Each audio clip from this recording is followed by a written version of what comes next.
यूं ही नहीं मिलती राही को मंजिल, एक जुनून सा दिल में जगाना होता है। यूं ही नहीं मिलती राही को मंजिल, एक जुनून सा दिल में जगाना होता है। और पूछा चिड़िया से कैसे बना आसियाना, पूछा चिड़िया से कैसे बना आसियाना, बोली भरनी पड़ती है उड़ान और तिनका तिनका उठाना होता है। सभी दोस्तों को मेरा प्यार भरा सलाम एंड नमस्कार। कैसे हैं दोस्तों? उम्मीद करता हूं कि आप सभी लोग बहुत बहुत अच्छे होंगे। दोस्तों, मैं अफान खान स्वागत करता हूं आपका अपने ही यूट्यूब चैनल में। दोस्तों, एक बार की बात है, एक विद्वान किसी गांव से गुजर रहा था। अब जैसे वो उस गांव से गुजर रहा था तो उसको याद आया कि इस गांव के अंदर मेरा बहुत ही पुराना मित्र रहता है, दोस्त रहता है, क्यों ना उससे मिल लिया जाए। अब वो विद्वान उस दोस्त का एड्रेस मालूम करता है वहाँ के लोगों से, और जब वो उसके घर में जाता है तो पता क्या चलता है कि जो उसका दोस्त है वो बहुत ही गरीब स्थिति में है, उसकी कंडीशन अच्छी नहीं है और उसके दो छोटे भाई भी होते हैं। अब जैसे वो अपने दोस्त से मिला तो उसकी जो कंडीशन देख के वो बहुत ज़्यादा परेशान हुआ।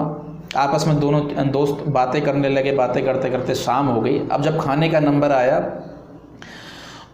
तो विद्वान देख रहा था बैठे बैठे, तो क्या हुआ, जो उसका दोस्त जो गरीब मित्र था उसके घर के आंगन में एक फली का पेड़ था, फलियों का। अब वो करता क्या, उस पेड़ से वो फलियां तोड़ता था, मार्केट में जाके उसको बेचता था और उससे जो पैसे मिलते थे वो उससे अपने घर का राशन पानी लेके आता था। बड़ी मुश्किल से पेट उन लोगों का भरता था।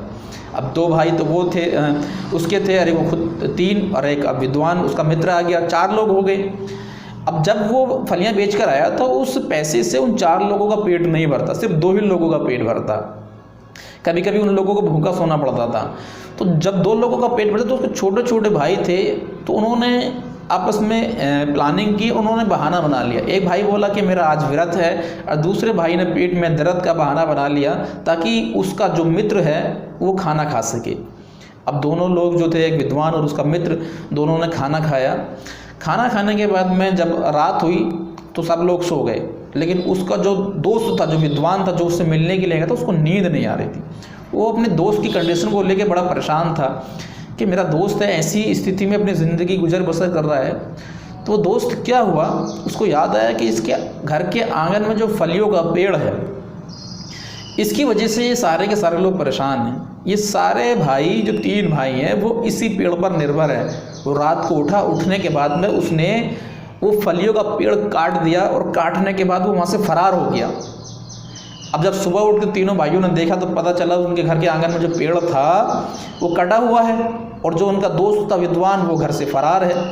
अब सब लोग जब उठने के बाद में उसको गालियाँ दे रहे हैं, उसको बुरा भला बोल रहे हैं। अड़ोसी पड़ोसी लोग आने के बाद भी उस विद्वान को भला बुरा बोल रहे हैं। बोला कि कैसा दोस्त है, इनका जो सहारा था वो काट के चला गया है, इन्होंने खाना खिलाया, रात में इनको रहने के लिए जगह दी, लेकिन रात में उठा पेड़ काट के और भाग गया। अब इन लोगों का भरण पोषण कैसे होगा, कैसे ये लोग पेट पालेंगे? तो सारे के सारे लोग इस विद्वान को भला बुरा बोल रहे थे। अब कुछ साल बीत गए। कुछ साल बीतने के बाद अचानक से क्या हुआ, एक दिन उसी गांव से फिर उस विद्वान का निकलना हुआ। तो उसको वही दोस्त याद आया और बड़े डरते डरते वो उस तरफ चल पड़ा जिस तरफ उसका दोस्त का जो घर था। अब वो विद्वान देखता क्या है कि जहाँ पर उसका झोपड़पट्टी थी उसके दोस्त की, वहाँ पर बहुत ही अच्छा एक घर बन चुका है। अब जब वो उस घर की तरफ बढ़ा तो सामने से उसका दोस्त आते हुए दिखाई दिया। पहले तो वो विद्वान डरा कि पता नहीं मेरा दोस्त मिल रहा, पता बोलेगा ऐसे ऐसे तुमने मेरा पेड़ काट दिया। लेकिन क्या है, जब उसका दोस्त उस विद्वान से मिला तो उसको गले लगा लिया और बोला कि आपका मैं ज़िंदगी भर आभारी रहूँगा, बहुत बड़ा एहसान है आपका कि आपने मुझे इस मुकाम पे खड़ा कर दिया है। विद्वान बोलता कि कैसे, कि काश आप उस दिन मेरे घर के आंगन का पेड़ है, अगर आप उसे नहीं काटते तो हम तीनों भाई उसी पर आश्रित रहते, उसी पर निर्भर रहते, लेकिन आपने वो पेड़ काट दिया और हम तीनों भाइयों के पास कोई सहारा नहीं बचा था, कोई ऑप्शन नहीं बचा था।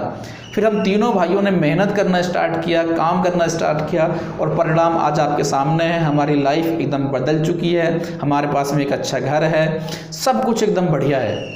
तो दोस्तों, मेरा कहने का मतलब ये है कि अगर आपके पास में भी इसी तरह का कोई ऑप्शन है, वो फलियों वाला पेड़ है, तो उस पेड़ को काटना पड़ेगा। क्योंकि बहुत सारे लोग जो है ना, वो उसी पर आश्रित हो जाते हैं, उसी पर निर्भर हो जाते हैं कि हमारा भरण पोषण तो चल ही रहा है, तो मेरा कहने का मतलब यह है कि आपको उस ऑप्शन को बंद करना पड़ेगा, आगे के बारे में सोचना पड़ेगा, कुछ बड़ा करना पड़ेगा अपनी लाइफ में। तो अगर आपकी लाइफ में भी इस तरह का अगर कोई फलियों का पेड़ है तो आप उसको काट दीजिए, तभी आप अपनी ज़िंदगी में कुछ बड़ा कर पाएंगे, कुछ अचीव कर पाएंगे।